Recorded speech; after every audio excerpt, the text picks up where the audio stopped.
Hi friends, ಎಲ್ಲರೂ ಹೇಗಿದ್ದೀರಾ? ನಾನು ಕೂಡ ಚೆನ್ನಾಗಿದ್ದೀನಿ, ನೀವು ಕೂಡ ಚೆನ್ನಾಗಿದ್ದೀರಾ ಅಂತ ಭಾವಿಸ್ತಾ ಇದ್ದೀನಿ. ಫ್ರೆಂಡ್ಸ್, ಇವತ್ತು ನಾನು ನಿಮ್ಗೆ ಇಲ್ಲಿ ತುಂಬಾನೇ ಯೂಸ್ಫುಲ್ ಆಗಿರುವಂತ ಒಂದು ವಿಡಿಯೋನ ಶೇರ್ ಮಾಡ್ತಾ ಇದ್ದೀನಿ. ಸ್ಕೂಲ್ಗೆ ಹೋಗೋ ಮಕ್ಕಳಿಗಾಗ್ಲಿ ದೊಡ್ಡವ್ರಿಗಾಗ್ಲಿ ಪ್ರತಿಯೊಬ್ಬರಿಗೂ ಕೂಡ ತುಂಬಾನೇ ಆರೋಗ್ಯಕರವಾಗಿರುವಂತ ಟಿಫಿನ್ ರೆಸಿಪಿಯನ್ನ ಮಾಡಿ ತೋರಿಸ್ತಾ ಇದ್ದೀನಿ. ನಾನಿವತ್ತಿಲ್ಲಿ ಯಾವುದೇ ಫುಡ್ ಕಲರ್ ಕೂಡ ಯೂಸ್ ಮಾಡಿಲ್ಲ, ಆದ್ರೂ ಕೂಡ ಎಷ್ಟು ಚೆನ್ನಾಗಿ ಕಲರ್ಫುಲ್ ಆಗಿರುವಂತ ದೋಸೆಯನ್ನ ನಾವು ಮನೆಯಲ್ಲೇ ಯಾವ ರೀತಿ ರೆಡಿ ಮಾಡೋದಂತ ತೋರಿಸ್ಕೊಡ್ತಾ ಇದ್ದೀನಿ. ಮಿಸ್ ಮಾಡ್ದೇನೆ ವಿಡಿಯೋನ ಪೂರ್ತಿ ನೋಡಿ ಫ್ರೆಂಡ್ಸ್. ಮೊದಲಿಗೆ ನಾನಿಲ್ಲಿ ಒಂದು ಬೀಟ್ರೂಟು, ನಂತರ 2 ಮುಷ್ಟಿ ಆಗೋಷ್ಟು ಪಾಲಕ್ಕು, ನಂತರ ಇಲ್ಲಿ 2 ಕ್ಯಾರೆಟ್ ಅನ್ನ ತಗೊಂಡಿದ್ದೀನಿ. ಇದ್ರ ಜೊತೆಗೆ ಸ್ವಲ್ಪ ಹಸಿಮೆಣಸಿನಕಾಯಿ, ಶುಂಠಿಯನ್ನ ಕೂಡ ಇಲ್ಲಿ ತಗೊಂಡಿದ್ದೀನಿ. ಖಾರ ತಿನ್ನೋರಾದ್ರೆ ಖಾರದ ಕ್ವಾಂಟಿಟಿಯನ್ನ ಜಾಸ್ತಿ ಮಾಡ್ಕೋಬಹುದು. ಇದನ್ನ ಈಗ ನಾನಿಲ್ಲಿ ನುಣ್ಣಗೆ ಪೇಸ್ಟ್ ಅನ್ನಾಗಿ ಮಾಡ್ಕೊಂಡಿದ್ದೀನಿ ಫ್ರೆಂಡ್ಸ್. ಸ್ವಲ್ಪ ಬೇಕಂದ್ರೆ ನೀರನ್ನ ಕೂಡ ಸೇರಿಸ್ಕೋಬಹುದು. ನಂತರ ಇಲ್ಲಿ ಒಂದು ದೊಡ್ಡ ಗಾತ್ರದ ಈರುಳ್ಳಿ ಸಣ್ಣ ಸಣ್ಣ ಪೀಸಸ್ ಆಗಿ ಕಟ್ ಮಾಡ್ಕೊಂಡಿದ್ದೀನಿ. ಇಷ್ಟು ಸಣ್ಣಗೆ ಯಾವ ರೀತಿ ಕಟ್ ಮಾಡ್ಬೇಕಂತ ಹೋದ ವಿಡಿಯೋದಲ್ಲಿ ತೋರಿಸಿದ್ದೀನಿ, ನೀವು ನೋಡಿಲ್ಲ ಅಂದ್ರೆ ಒಂದ್ಸತಿ ಚೆಕ್ ಮಾಡ್ಕೊಳ್ಳಿ. ಕೊತ್ತಂಬರಿ ಸೊಪ್ಪು, ನಂತರ ಶುಂಠಿಯನ್ನ ಕೂಡ ಇದಕ್ಕೆ ಸೇರಿಸಿದ್ದೀನಿ. ನಂತರ ನಾನಿಲ್ಲಿ ದೋಸೆ ಹಿಟ್ಟನ್ನ ತಗೊಂಡಿದ್ದೀನಿ ಫ್ರೆಂಡ್ಸ್. ದೋಸೆ ಹಿಟ್ಟು ನಾರ್ಮಲ್ ಆಗಿ ನಿಮ್ಮ ಮನೆಯಲ್ಲಿ ಯಾವ ರೀತಿ ಮಾಡ್ತಿರಲ್ಲ ಅದೇ ರೀತಿ ದೋಸೆ ಹಿಟ್ಟನ್ನ ತಗೋಬಹುದು. ನೀವು ಅಕ್ಕಿ ದೋಸೆ ಹಿಟ್ಟಾದ್ರೂ ತಗೋಬಹುದು, ರವೆ ದೋಸೆ ಹಿಟ್ಟು ಕೂಡ ನೀವು ತಗೋಬಹುದು. ನೋಡ್ತಾ ಇರ್ಬೋದು ನಮ್ಮ ಹಿಟ್ಟು ಕೂಡ ಎಷ್ಟು ಚೆನ್ನಾಗಿ ಉಬ್ಬಿದೆ ಅಂದ್ಬಿಟ್ಟು.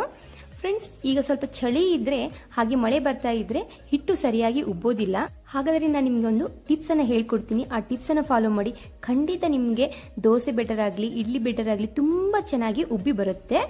ಮನೆಯಲ್ಲಿ ನಾವು ಅನ್ನ, ಸಾಂಬಾರ್, ಹಾಲು ಏನಾದ್ರು ಬಿಸಿ ಮಾಡಿರ್ತೀವಿ ನೋಡಿ, ಆ ಬಿಸಿ ಆಗಿರುವಂತ ಪಾತ್ರೆಯನ್ನ ನಾವು ರುಬ್ಬಿಟ್ಟಿರುವಂತ ಹಿಟ್ಟಿನ ಮೇಲ್ಗಡೆ ಇಡಬೇಕು. ಆ ಹಿಟ್ಟಿನ ಮೇಲ್ಗಡೆ ಇಟ್ರೆ ತುಂಬಾ ಜಲ್ದಿನೇ ನಮ್ದು ಹಿಟ್ಟು ಉಬ್ಬಿ ಬರುತ್ತೆ ಫ್ರೆಂಡ್ಸ್.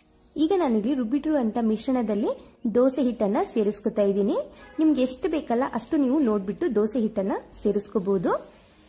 ಫ್ರೆಂಡ್ಸ್, ಮಕ್ಕಳಿಗೆ ಪಾಲಕ್ಕು ನಂತರ ಕ್ಯಾರೆಟ್ ಪಲ್ಯ ಮಾಡ್ಕೊಟ್ರೆ ಹಾಗೆ ತಿನ್ನೋಕ್ ಕೊಟ್ರೆ ತಿನ್ನೋದಿಲ್ಲ.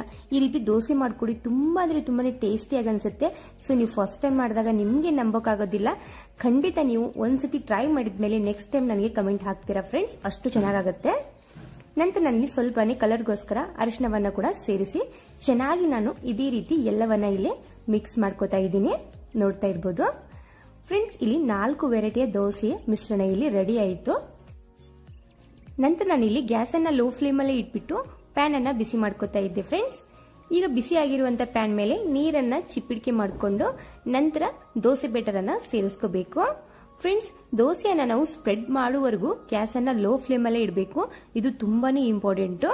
ನಂತರ ನಾನಿಲ್ಲಿ ಬೆಣ್ಣೆಯನ್ನ ಸೇರಿಸ್ತಾ ಇದ್ದೀನಿ. ನಿಮ್ಗೆ ತುಪ್ಪ ಬೇಕಾದ್ರೆ ತುಪ್ಪ, ಎಣ್ಣೆ ಬೇಕಂದ್ರೆ ಎಣ್ಣೆ ಕೂಡ ನೀವು ಸೇರಿಸ್ಕೋಬಹುದು.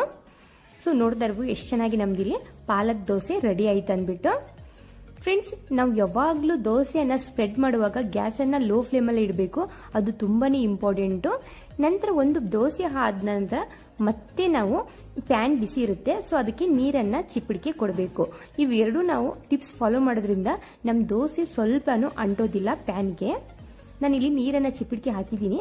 ನಂತರ ಇದಕ್ಕೆ ಮತ್ತೆ ನಾನಿಲ್ಲಿ ಬೀಟ್ರೂಟ್ ದೋಸೆಯನ್ನ ಮಾಡಿ ತೋರಿಸ್ತಾ ಇದ್ದೀನಿ. ಫ್ರೆಂಡ್ಸ್, ನಿಮ್ಗೆ ಈ ವಿಡಿಯೋ ಸ್ವಲ್ಪನಾದ್ರೂ ಯೂಸ್ಫುಲ್ ಅನ್ಸಿದ್ರೆ, ಇಷ್ಟ ಆದ್ರೆ ಪ್ಲೀಸ್ ನಮ್ಮ ಚಾನೆಲ್ಗೆ ಸಪೋರ್ಟ್ ಮಾಡಿ, ಹಾಗೆ ನಮ್ಮ ಚಾನೆಲ್ ಅನ್ನ ಸಬ್ಸ್ಕ್ರೈಬ್ ಮಾಡ್ಕೋದನ್ನ ಮರಿಬೇಡಿ ಫ್ರೆಂಡ್ಸ್. ನಾನು ನಿಮ್ಗೆ ಇನ್ನೂ ಈಸಿ ರೆಸಿಪಿ ಮತ್ತು ಟೇಸ್ಟಿ ರೆಸಿಪಿ, ಹೆಲ್ದಿ ಆಗಿರುವಂತ ರೆಸಿಪಿಯನ್ನ ಶೇರ್ ಮಾಡ್ತಾ ಇರ್ತೀನಿ ಫ್ರೆಂಡ್ಸ್. ಯಾಕಂದ್ರೆ ನನ್ನ ಮಗನಿಗೂ ಕೂಡ ನಾನು ತುಂಬಾನೇ ಯೋಚನೆ ಮಾಡಿನೇ ಹೆಲ್ದಿ ಆಗಿರುವಂತ ರೆಸಿಪಿಯನ್ನ ಅವನಿಗೆ ಮಾಡಿ ತಿನ್ನಿಸ್ತಾ ಇರ್ತೀನಿ. ಸೊ ಹಾಗೆ ನಾನು ನಿಮ್ಗೂ ಕೂಡ ಶೇರ್ ಅನ್ನ ಮಾಡ್ತಾ ಇರ್ತೀನಿ.